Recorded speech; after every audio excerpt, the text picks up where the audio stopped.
So these are the examples of the archetypes. The first one is the caregiver. This one over here. I hope you guys can read it. The caregiver. The caregiver, what's that? What's that first word? Compassionate. No, that comes up. Archetype. No, the second. Union. From Jung. Carl Jung, Oh, the psychologist. So these are the archetypes from Jung. oh. Yeah. I put the Eugene. Yes, the Jungian archetype. And these are just the character archetypes. You got lots of examples of archetypes, but these are just the character archetypes. And I would suggest to you that all of you fit into, of course, one, but maybe two. People often, what's that? Three? No, never. People oftentimes will look at these again and be like, well, what if I'm like compassionate, I'm also leading, I'm creative, what if I'm, you're probably spread out all over the place. A lot of times we'll find that we are one of these, and then we'll be sad about it, like, man, I'm a caregiver, I want to be the hero.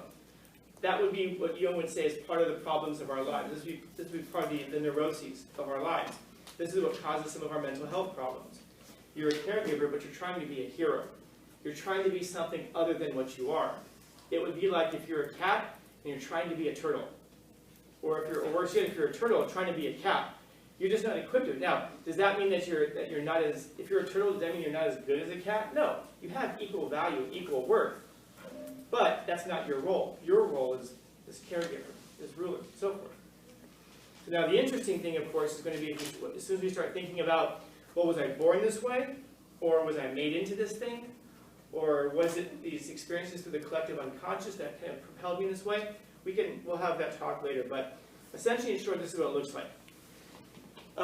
If you're the caregiver, and some of you in here aren't the caregiver, then the positive aspect of that is that you're compassionate. You seem to care about people, which is a good thing. But if you're too compassionate, the negative aspect is that you're self-sacrificing. You may give up your own life and your own happiness and everything like that for others. And I'm sure we all know people who do stuff like that. They sacrifice their own lives, not in the sense of like dying for somebody else, but although that is a possibility, but in the sense of not living for themselves and instead choosing to live for somebody else, doing everything for them. Now, if you're the caregiver, what motivates you is service. Because what you're ultimately after is a type of structure. You want structure in your life. If you're a caregiver, you're probably somebody who does things like writes down your schedule, or like writes down your goals for the next month, or things like that. It gives you an opportunity to, you probably plan more out. I have a good friend of mine is a caregiver, extreme caregiver, and she does all of that.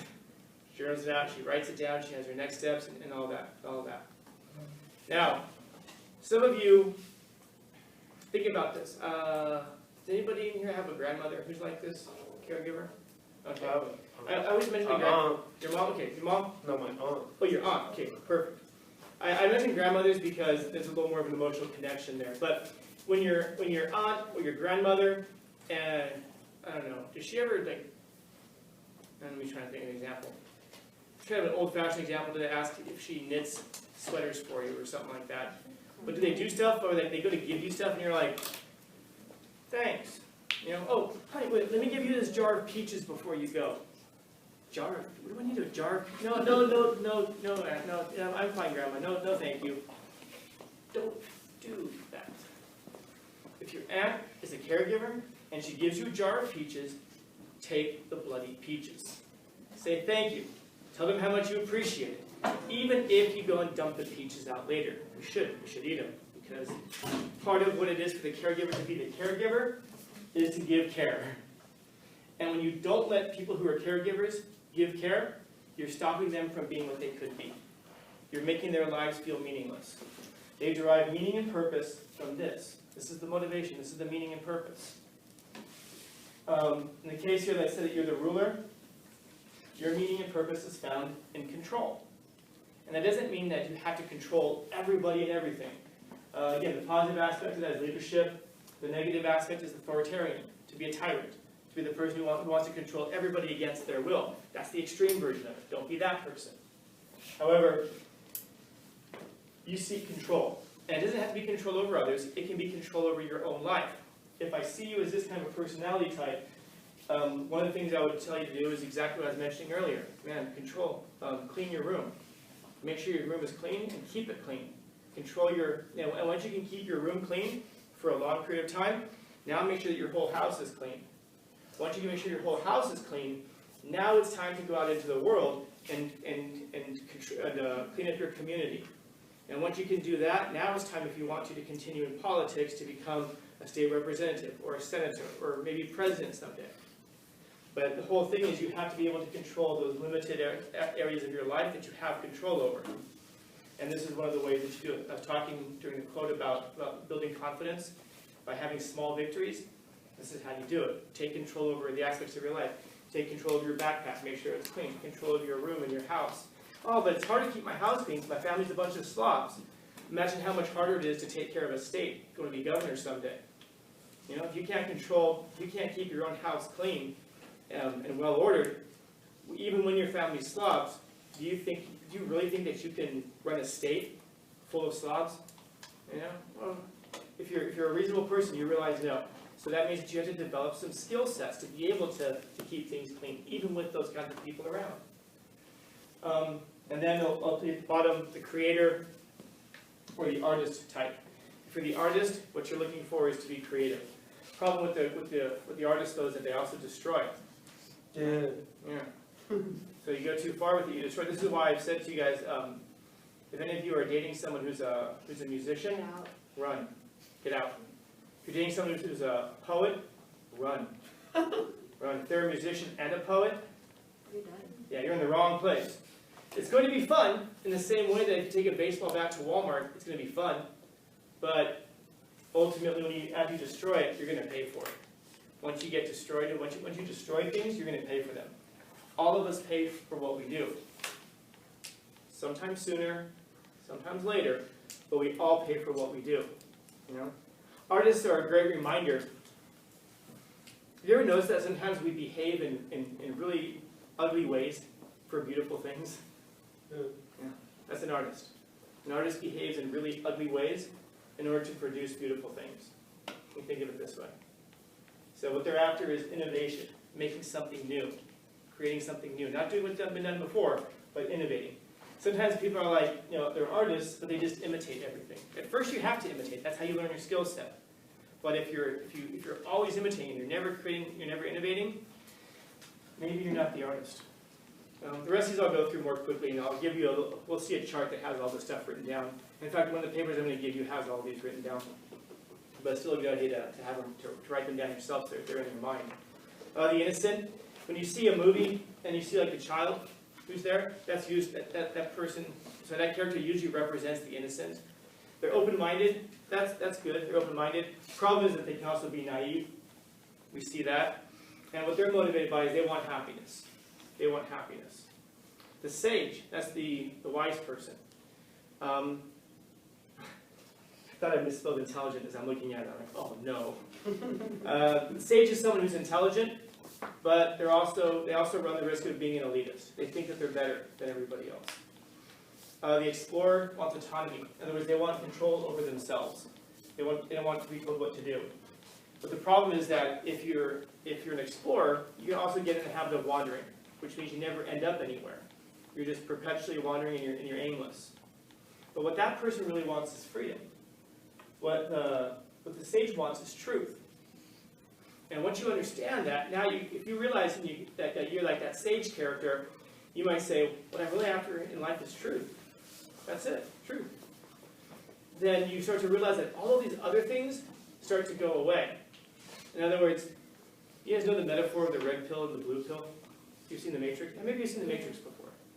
Yeah, so in short, in The Matrix, it's a great movie. The first one's a great movie. If you get a chance to watch it, you should.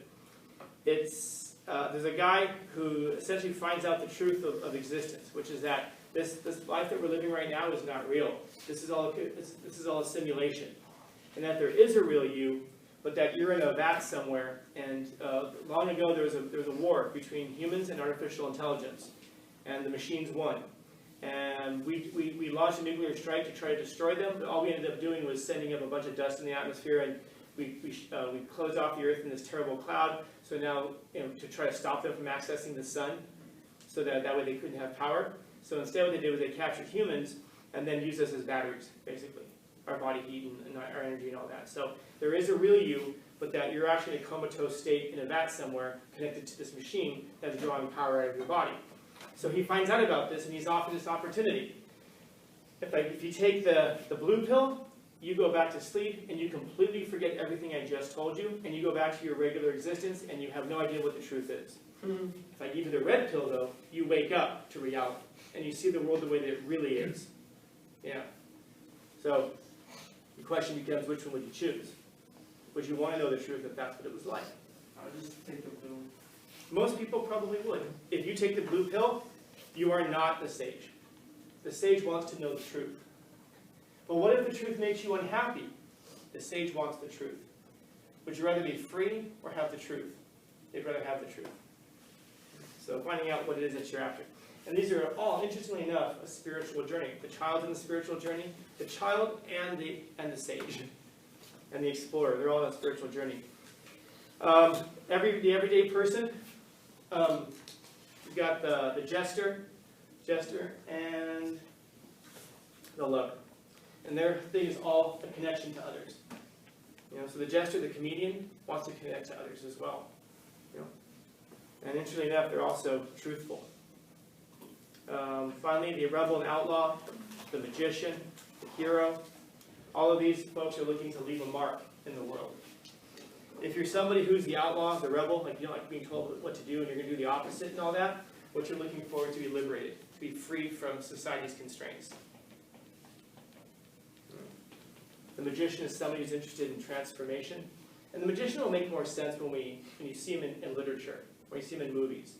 Think about the characters who are magicians. There's a thing there about alchemy here. Alchemy is this process. It was a science.